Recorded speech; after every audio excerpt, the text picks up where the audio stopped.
guys! In this video I'm going to show you my study routine for law school or university exams.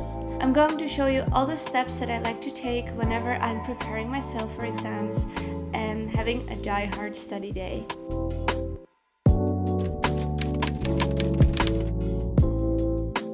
Before I start studying, I always do the following things. First of all, I make sure that I have a clean environment to work in, because an organized desk also means an organized mind.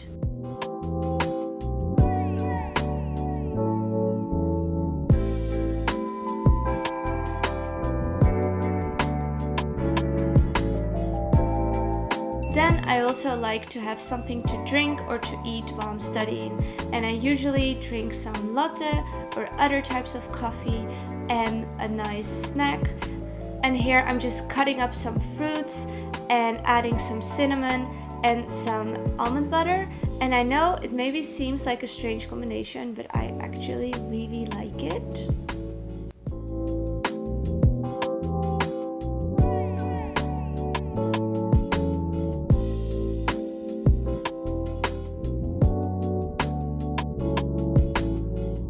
And the last thing that I like to do is make myself look presentable but comfy at the same time. I'm the type of person that likes to wear a cute outfit and wear makeup whenever I'm studying because it makes me feel way more confident, and that also reflects in my study abilities. I know this is not for everyone, but I highly recommend you trying it one time, and maybe it's also something for you. So after I prepped everything, it's time to start with the real study routine. The first thing that I like to do is make sure that I'm collecting all my materials, because I don't know about you guys, but throughout the semester you get so many papers and other types of printables and papers, so it's nice to make sure that everything is organized before you start studying. And I organize my papers in this document folder. It's super practical because if you have multiple subjects, you can all dedicate one file compartment to a certain subject.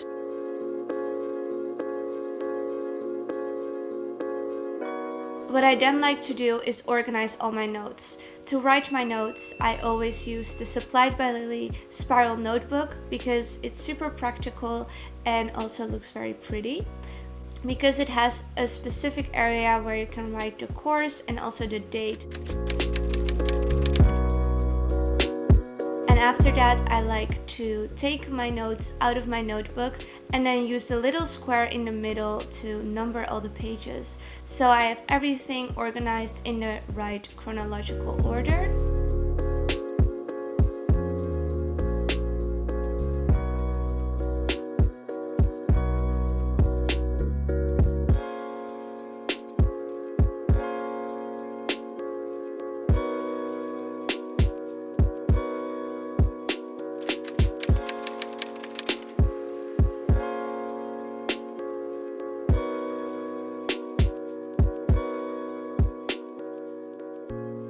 So after I organized all my study materials, it's time to make a planning or a schedule. In my opinion, this is one of the most essential steps, because if you don't make a good but also realistic planning, studying for your exams is going to be quite difficult and very stressful.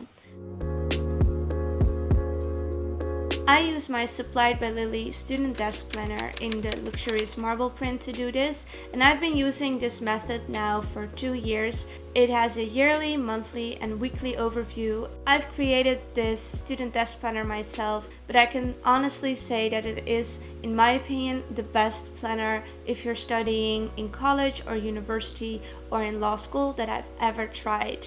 You can order yours from suppliedbylily.com and shipping is international.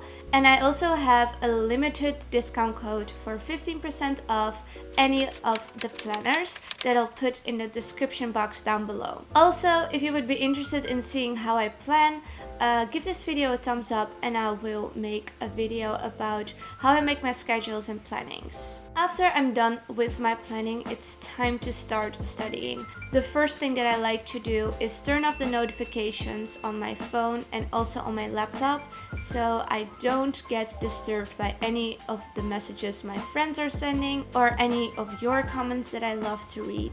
when it comes to my study routine, I highly recommend reading all the material.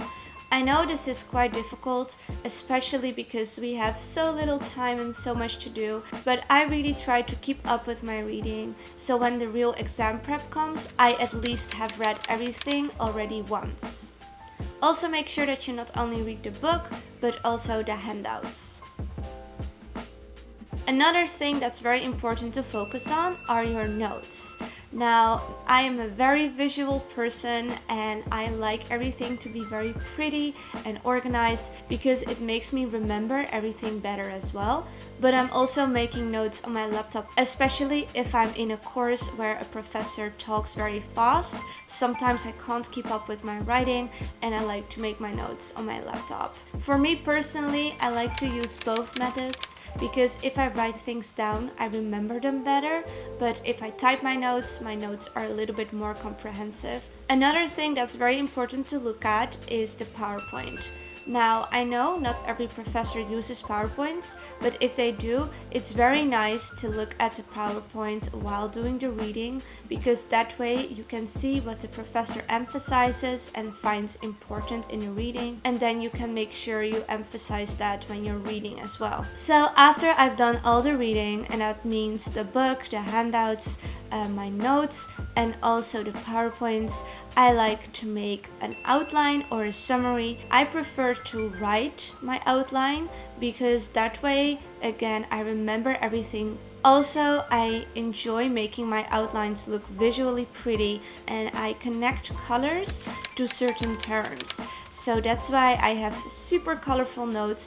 Another thing that I wanted to emphasize is, in contrary to University of Groningen, where I was studying law before, the George Washington Law School uses more open book exams.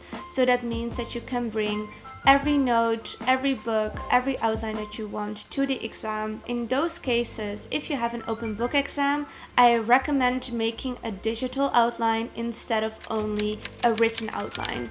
A digital outline is usually more comprehensive and a little bit better organized, so it's easier to work with when you're actually taking the open book exam. It's a good idea to actually test drive your digital outline if it's comprehensive enough and if it's easy to find everything that you need. So if your professor provides you with a practice exam, try it out together with the digital outline that you made. I know the process of studying can be quite tedious, especially if you have so many little tasks you need to focus on, so many handouts and notes and other materials that you have to go through and remember. So during my study routine, I also like to use the Supplied by Lily to-do list. This is probably the most extra to-do list you'll ever find, but I love it because it not only organizes all your tasks per category, so for school, work and other, but it also categorizes everything in their priority, so in things you must, should and could do today. And the last thing that I recommend doing is to also drink enough water, because I noticed that I can become a little bit sleepy if I don't drink enough water, and it has nothing to do with coffee as well. I know this study routine is very comprehensive and it contains a lot of steps, but for me this really works because after doing all these outlines and summaries, I don't really have to spend any more time on memorizing or really studying all the materials because I've written all the outlines myself. I also can safely say that this study routine works because my average grade currently is an A- and I'm only waiting for one grade to come back, so I did pretty well for my first semester. Definitely let me know in the comments down below how you like to study and if this video was helpful for you as well. So guys, this is the end of my study routine for law school and university exams. I know an updated version of this video was long overdue, so I hope you enjoyed it. Now I do have to say my other study routine is still very relevant, but I just noticed that I had to study a little bit in a different way ever since that I started going to a US law school, to George Washington Law School if you're wondering. Because the whole American system is a common law system, which means that I have way more cases to focus on than in the Netherlands. Also, when it comes to studying cases, it's already completely different, because in the Netherlands you just have one opinion, while in the US system you usually have to study the majority opinion, the concurrence, and the dissent, especially because the courses that I'm taking are a little bit more philosophical, so it's not only about the actual rule but also a lot about argumentation. So for one case you need to learn like 3 rules instead of 1, so that's quite challenging. Another difference is that in the Netherlands I had 4 periods of exams, while in the US I only have 2, so the exams are also bigger than in the Netherlands. And the last big difference is that both of my exams are open book exams, which means that I can take whatever material I want with me. And in the Netherlands I only had 1 open book exam so far, so I'm not used to having open book exams. So based on all these differences, my study routine also evolved. There's a lot of focus on more digital outlining instead of handwriting, just because I can bring as much as I want with me to the exam. So hopefully this study routine was helpful. Now I highly recommend you also watch my previous study routine, because that study routine is still very relevant for more closed book exams, so not open book exams like I have this semester. If you have any questions whatsoever, leave a comment down below. Also definitely check out the description box, because I have a lot of links to videos that I already did prior about how to stay motivated, how I stay organized and things like that I'll link down below. Also don't forget to check out my Supplied by Lily stationery web shop, especially now that the deal is going on. You definitely don't want to miss that. And don't forget to subscribe and also click on the little bell, because then you'll also get a notification whenever I upload. And I heard that some people don't get notifications, or my videos don't come up in their inboxes, in their subscription inboxes still, which is super annoying. So if you don't want to miss my videos, definitely subscribe and click on the bell next to the subscribe button. And yeah, if you like this video, please give it a thumbs up. If you want me to do more study routine videos, things like that, give this video a thumbs up. And yeah, hope you're having a good day, and I'll talk to you later. Bye guys!